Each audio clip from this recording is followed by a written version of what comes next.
Doctora Irene, compañeros, compañeras de la Unidad Académica de Derecho, Campus Jerez, de la Universidad Autónoma de Zacatecas. Vamos a continuar con el desarrollo del programa de la materia de Derecho Internacional Privado. Vamos a desarrollar o ver los temas de la Unidad 3 y parte de la Unidad 4. Comenzando con nuestra exposición, tenemos que la Unidad 3 es la condición jurídica de los extranjeros. La condición jurídica de las sociedades extranjeras en México. A priori, toda sociedad extranjera legalmente constituida en su país tiene personalidad jurídica en México. Así, las sociedades extranjeras no pueden tener personalidad jurídica si no son constituidas debidamente en México o registradas en cualquiera de las formas que establece la ley de inversión extranjera, y ese hecho es importante, ya que en caso de cualquier controversia no sería posible demostrar la personalidad jurídica ante un juez. El artículo 33 de la Ley de Inversión Extranjera así lo norma. La Ley de Nacionalidad, en su artículo 8, expresa que son personas morales de nacionalidad mexicana las que se constituyan conforme a las leyes mexicanas y tengan en el territorio nacional su domicilio legal. La Ley de Inversión Extranjera, en su artículo 32, nos dice que deberán inscribirse en el registro las sociedades mexicanas en las que participen incluso a través de fideicomiso a la inversión extranjera. Los mexicanos que posean o adquieran otra nacionalidad y que tengan su domicilio fuera del territorio nacional, o la inversión neutra, quienes realicen habitualmente actos de comercio en la República Mexicana, siempre que se trate de personas físicas o morales extranjeras, o mexicanos que posean o adquieran otra nacionalidad y que tengan su domicilio fuera del territorio nacional, y los fideicomisos de acciones o partes sociales de bienes inmuebles o de inversión neutra, por virtud de los cuales se deriven derechos en favor de la inversión extranjera, o de mexicanos que posean o adquieran otra nacionalidad y que tengan su domicilio fuera del territorio nacional. La obligación de inscripción correrá a cargo de las personas físicas o morales a que se refieren las fracciones 1 y 2. En el caso de la fracción 3, la obligación corresponderá a las instituciones fiduciarias. La inscripción deberá realizarse dentro de los 40 días hábiles contados a partir de la fecha de constitución de la sociedad o de participación de la inversión extranjera, de formalización o protocolarización de los documentos relativos de la sociedad extranjera, o de constitución del fideicomiso respectivo u otorgamiento de derechos de fideicomisario en favor de la inversión extranjera. Por su parte, la Ley General de Sociedades Mercantiles dice el capítulo 12 de las sociedades extranjeras, en el artículo 250 de las sociedades extranjeras legalmente constituidas tienen personalidad jurídica en la República. Artículo 251, las sociedades extranjeras solo podrán ejercer el comercio desde su inscripción en el registro. La inscripción solo se efectuará previa autorización de la Secretaría de Economía, en los términos de los artículos 17 y 17A de la Ley de la Inversión Extranjera. Las sociedades extranjeras están obligadas a publicar anualmente un balance general de negociación visado por un contador público titulado. El gobierno mexicano, dentro de su estrategia de negociación comercial internacional, ha privilegiado la inversión en los tratados de libre comercio negociados. Desde 1995, México ha suscrito 18 acuerdos con diversos países miembros de la Unión Europea, tales como Alemania, Países Bajos, Austria, España, Unión Belga Luxemburguesa, Francia, Finlandia, Portugal, Italia, Dinamarca, Grecia y Suecia, además de Suiza, República Checa, Corea, Argentina, Uruguay y Cuba. Régimen jurídico de tecnología. ¿Qué es la transferencia tecnológica? Bueno, etimológicamente la palabra tecnología proviene de los vocablos Cacné, que es técnica, y logos, que es palabra o estudio. Tecnología, desde el punto de vista semántico, es el estudio del saber hacer las cosas, el conocimiento de los medios para alcanzar los fines. La tecnología es la sistematización de los conocimientos obtenidos por un método científico y ordenado consecuentemente aplicando dicha sistematización en orden de utilización. La transferencia de tecnología es la transferencia de conocimientos sistemáticos para la fabricación de un producto, para la aplicación de un procedimiento o para la prestación de servicios. Una característica esencial de la tecnología es su transmisibilidad, lo que significa la circunstancia de que quien la posee puede transferirla a otra persona y no se agota con la transmisión. Y tal circunstancia hace que la tecnología se convierta en un objeto de comercio, en una mercancía que se vende y se compra. Las transferencias de tecnología se realizan en el mercado de acuerdo a la oferta y la demanda bajo forma de relaciones jurídicas de tipo mercantil.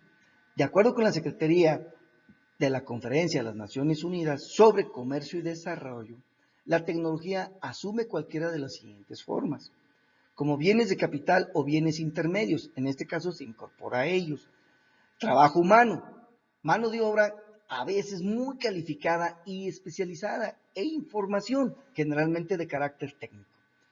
Apropiación tecnológica. Apropiar significa hacer propia la cosa ajena si se hace referencia a la materia intelectual. Se llama apropiación en sentido amplio a los hechos o actos jurídicos en virtud de los cuales una persona puede excluir a las otras de la utilización de una obra o invención y de esta manera lograr una situación que le permita obtener una retribución pecuniaria.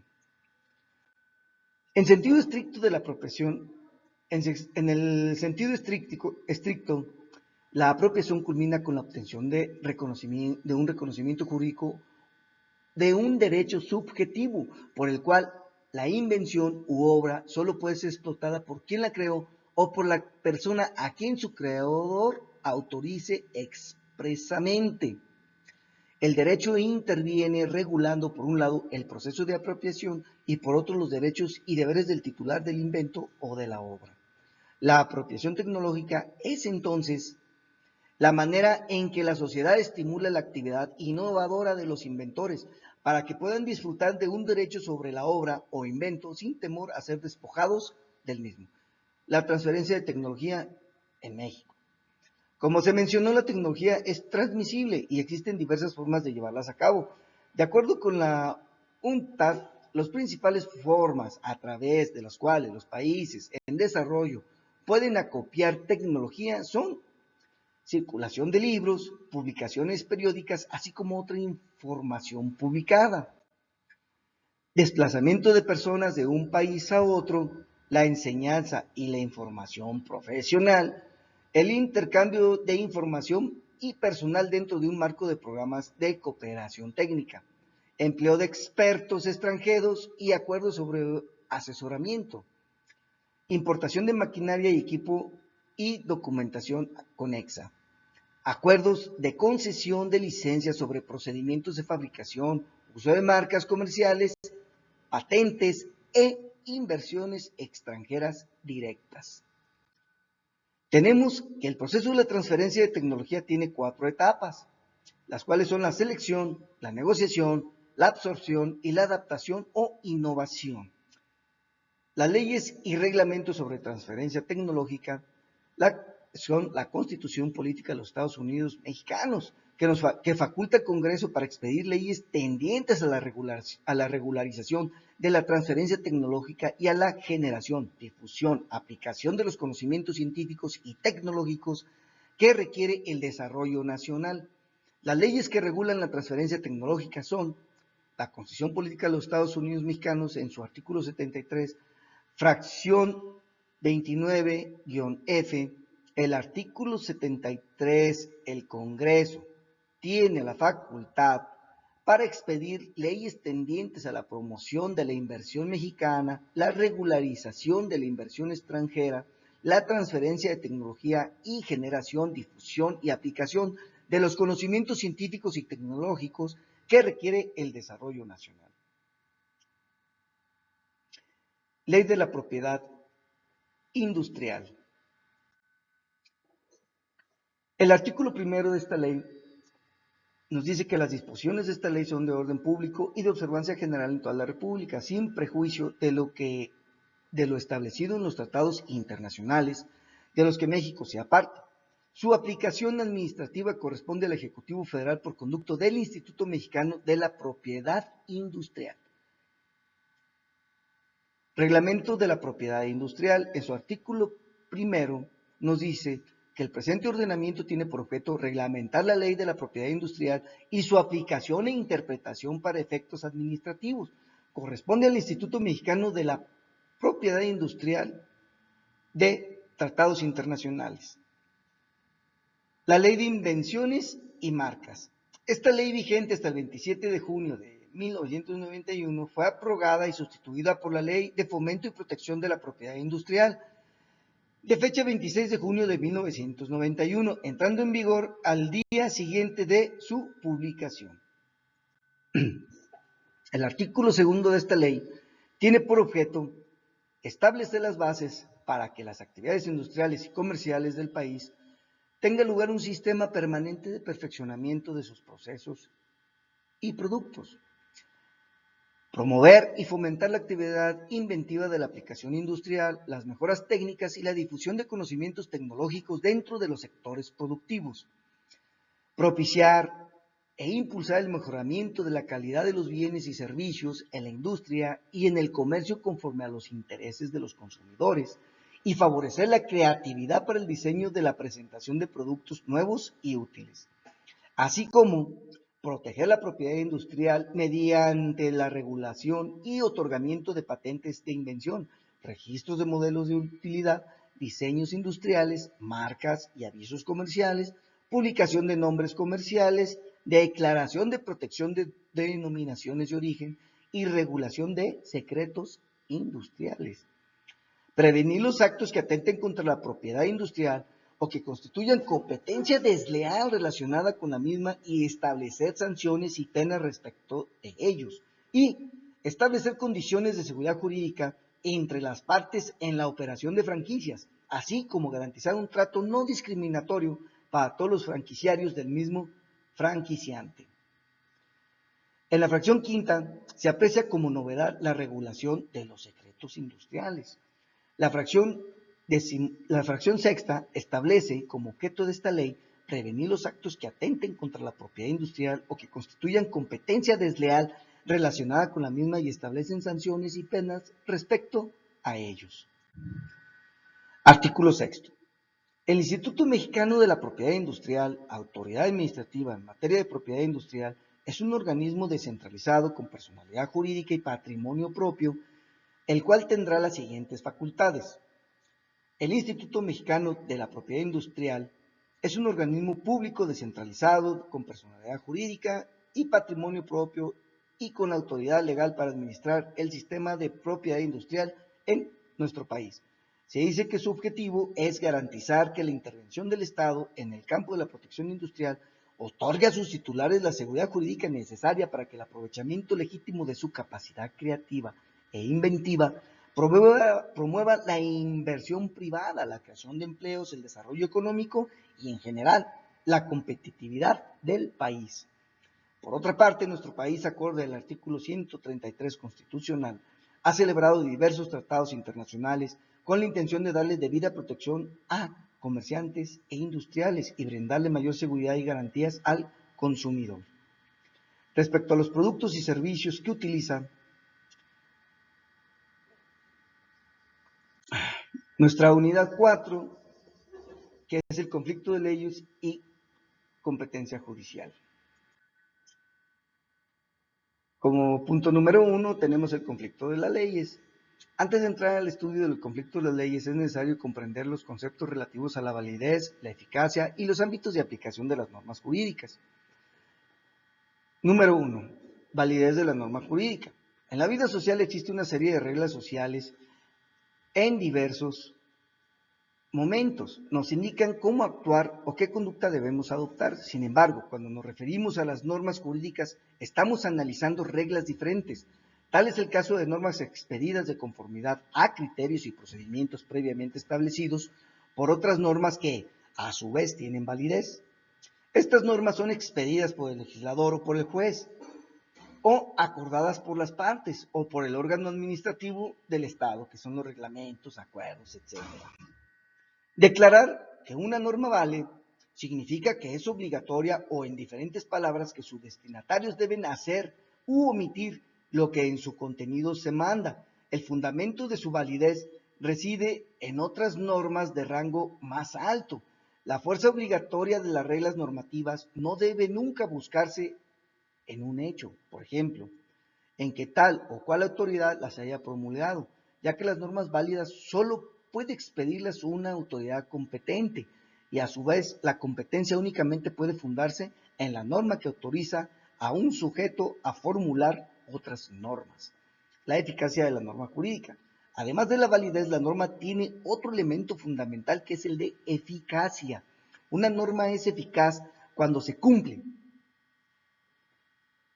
Por su propia naturaleza, la norma jurídica está elaborada para que permanezca en vigor en una sociedad específica durante un periodo determinado y con validez para ser aplicada a la sociedad.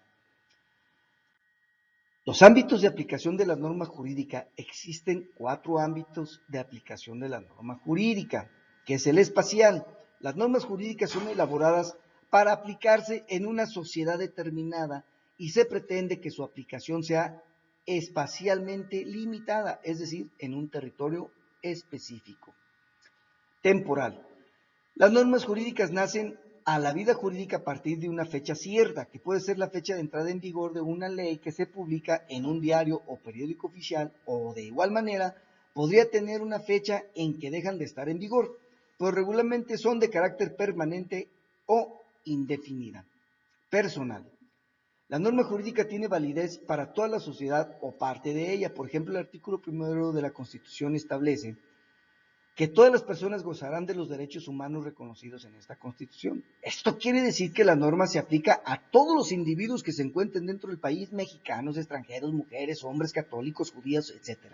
Asimismo, es importante aclarar que esta norma, al referirse a todos los individuos que se encuentren dentro del país, alude a un grupo pequeño de individuos con respecto a los que habitan en el resto del mundo, ya que de otro modo sería una norma distinta al género humano.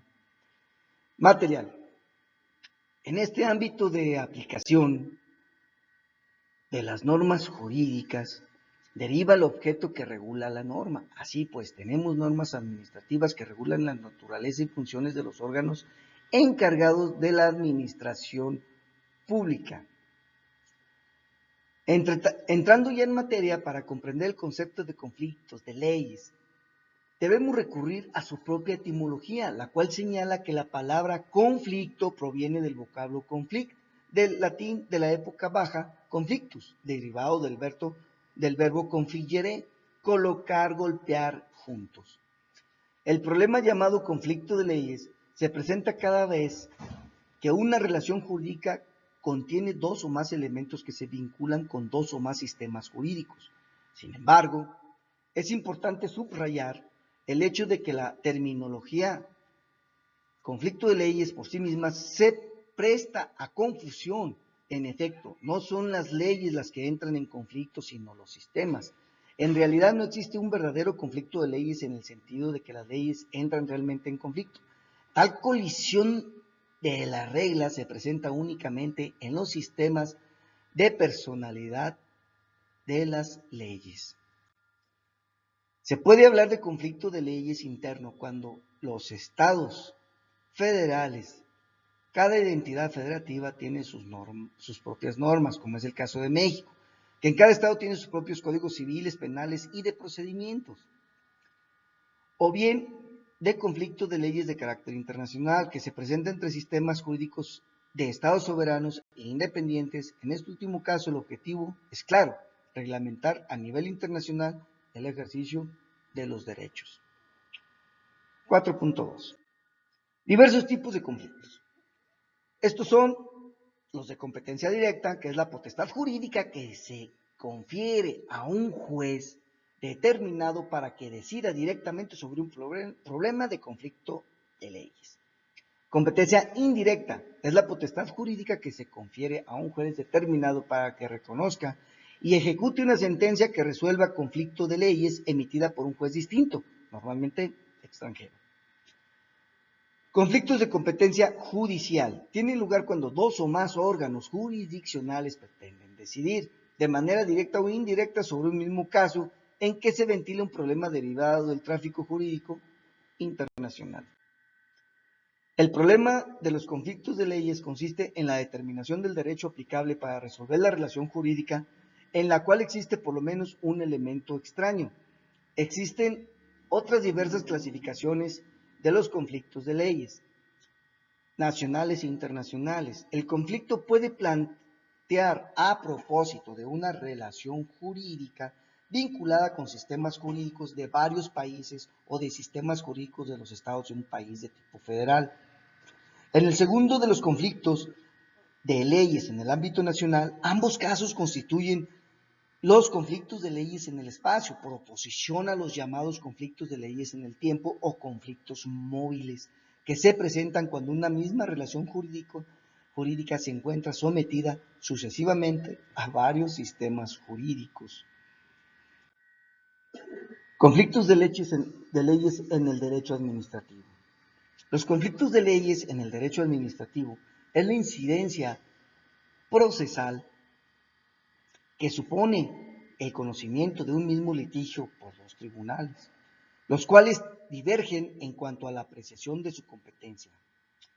Se distingue el conflicto de atribuciones y decimos es el conflicto que se da entre dos tribunales judiciales y la autoridad administrativa respecto del alcance a darse a la separación entre la autoridad administrativa y la judicial. Puede constituir en un conflicto positivo de atribuciones planteado por el prefecto al negar competencia al tribunal judicial que afirma tenerla respecto de un litigio deferido previamente a este último, o en un conflicto negativo de atribuciones resultante de una doble declaración de incompetencia de la autoridad judicial y la administrativa respecto de un determinado litigio que es, no obstante, realmente de la competencia de ambas autoridades. Los conflictos de atribuciones son resueltos por el Tribunal de Conflictos. El conflicto de jurisdicciones, en el que la divergencia sobre la competencia se produce entre dos tribunales del mismo orden, judicial o administrativo. Puede consistir en un conflicto positivo de jurisdicciones en el que ambos tribunales se declaren competentes, que es resuelto por la excepción de litispendencia o por decisión del tribunal jerárquicamente superior, o en un conflicto negativo de jurisdicciones en el que ambos tribunales se declaran incompetentes y que es resuelto por decisión del tribunal jerárquicamente superior. Conflictos de leyes en el espacio, en el tiempo y personales. Conflictos de leyes en el espacio. El conflicto de leyes que se da entre las leyes que se hallan simultáneamente en vigor en dos lugares distintos. Conflictos de leyes en el tiempo. Es el conflicto de leyes que se presenta entre dos leyes sucesivas de un mismo país, por ejemplo, el conflicto entre la aplicación del antiguo y el nuevo texto del artículo 43 de la Ley de Adquisiciones para el Distrito Federal. Y por último tenemos el conflicto de las leyes personales. Este conflicto de leyes se da entre las leyes de los diversos grupos que en un país se encuentran sometidos a la personalidad del derecho. Los diversos tipos de conflictos de leyes no tienen la misma naturaleza, de allí la utilidad de distinguir a unos de otros. Punto 4.3. El carácter nacional de las normas de derecho internacional privado. México ha pasado de un territorialismo jurídico absoluto a tener un cuerpo de leyes reformadas que en mayor proporción han permitido la aplicación de leyes y tratados internacionales, Las reformas de 1988, la legislación civil, sentaron la base para eliminar el atraso legislativo que imperaba en materia de derecho internacional privado en México, uniéndolo así al movimiento codificador que imperaba en las potencias económicas mundiales y logrando instrumentar cuerpos legales internacionales aplicables en la materia.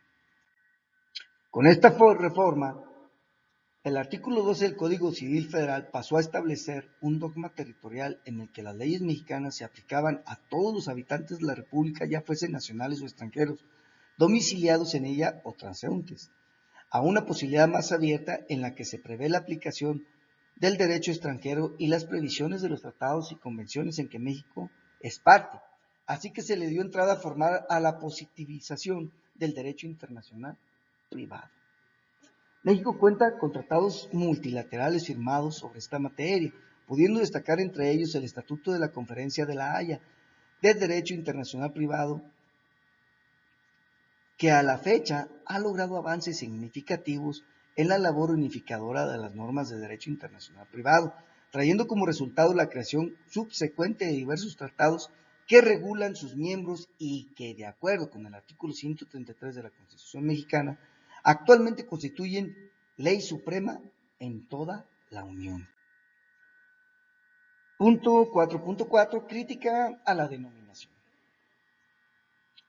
Esta rama del derecho internacional privado es una de las más especulaciones causan, sobre todo en relación a su denominación. Se dice que esta rama de derecho se denomina derecho internacional privado a partir de 1834, cuando el tratadista norteamericano Joseph Story emplea la expresión en su obra Commentaries on the Conflict of Laws, Niboyet, que posteriormente fue utilizada por Chamfer y Félix. El primero titula de esta manera su obra en 1841. Se hacen críticas en torno a esta denominación por el tratadista Niboyet, que plantea que el objeto de esa materia no es internacional ni privado.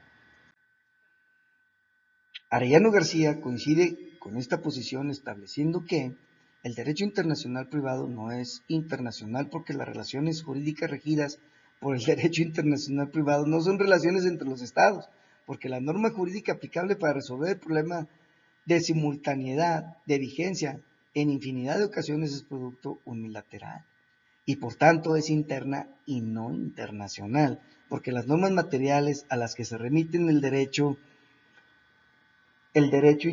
interna y no internacional, a las que se remite el derecho internacional privado, comúnmente son nacionales y no internacionales.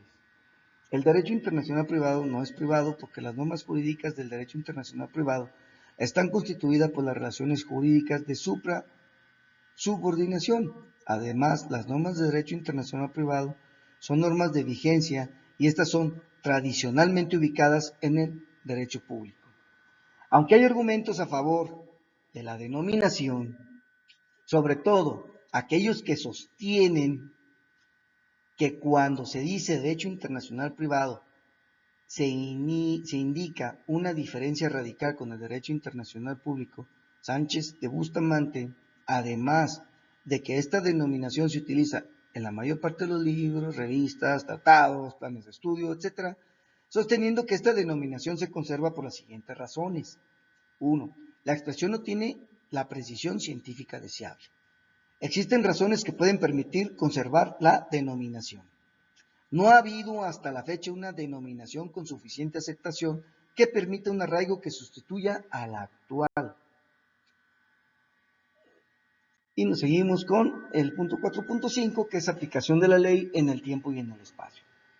Nos dice que toda ley tiene un ámbito temporal y un ámbito espacial de vigencia. Esto significa que solo obliga por cierto tiempo y en determinada porción del espacio. Por lo mismo, uno de los problemas de mayor preocupación causa a quienes aplican el derecho es el relativo a la época o tiempo de vigencia de la ley, así como el espacio físico en el que son aplicables. En principio, las normas jurídicas rigen a todos los hechos que durante el lapso, lugar de su vigencia, ocurren en concordancia con sus supuestos, es decir, realizado un supuesto previsto por una ley vigente, las consecuencias jurídicas que la disposición señala deben imputarse al hecho condicionalmente realizado a este. Se actualizan sus consecuencias normativas. Planteado así el problema, aparentemente no hay dificultad alguna respecto a la aplicación del derecho. Por ejemplo, si el artículo 34 de la Constitución establece que la ciudadanía mexicana se adquiere al haber cumplido 18 años, todos aquellos que se encuentran en la hipótesis previstas por la norma adquieren las facultades y deberes de la ciudadanía mexicana. García Maínez nos dice que los problemas relacionados con la aplicación de leyes que tienen diferente ámbito temporal de vigencia suelen ser llamados conflictos de leyes en el tiempo. Paralelamente a estos, se habla de conflictos de leyes en el espacio. El supuesto ineludible de los últimos es la coexistencia de los preceptos legales relativos a los mismos hechos, pero que pertenecen a sistemas jurídicos cuyos ámbitos espaciales de vigencia son distintos. Compañeros, muchísimas gracias. Es cuanto por esta ocasión.